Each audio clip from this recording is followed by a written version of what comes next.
Personally, I'm doing 10 to 12 hours a day, Monday through Sunday, all the time, every day. I had my first break Saturday actually in a year and a half.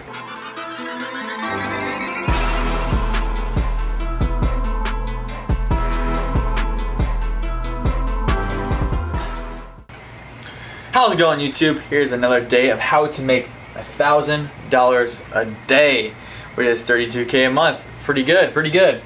So we'll tell you how we do it. First, it comes from the supply.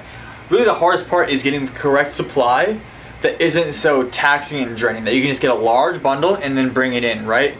So if you're a reseller, you know, going to Goodwill takes a lot of time. Sifting through those clothes, one-offs, takes a lot of time. Sure, there's higher margins in some cases, yes, because you get those $1 to $100 flips a good amount of times. If not, garage sales, $1 to $1,000. Those are good flips, but when you want to scale, there's really one way to do it. It's just to gather a huge pile and bring it in and then sort through instead of going out and grabbing each one.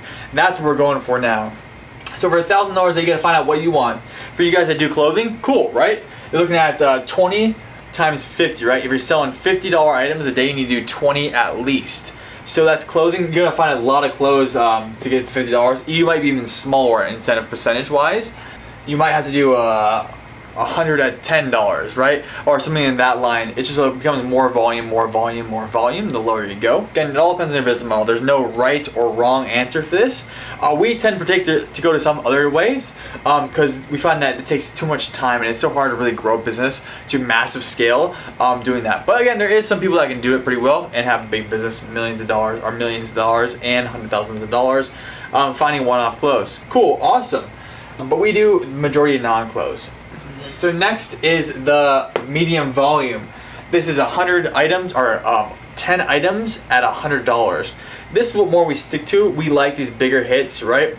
As you get more hits, more hits, more hits. With the estate company we have, we get more $100 items whenever, and we get more $1,000 items than ever, and $100,000 items than ever, right? That's what we're going towards. We're going to try to figure out this whole pie.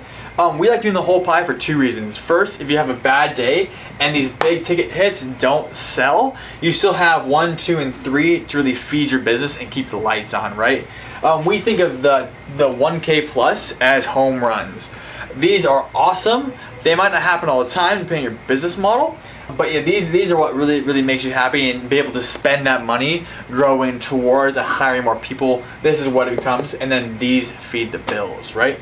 So we all know that if you're not listing, you're not making money in a sense, right? We've had the slowdown period because we're hiring more people, that our listing has backed up and there's not enough money coming in a sense, right? You want that train going as much and as fast as possible, because if it's not listed, it means it's not on the showroom floor, right? If you go into Home Depot or Target or wherever you want to go in to get your items, if it's not in front of you, you won't be able to buy it. If it's not up online, it's the same concept.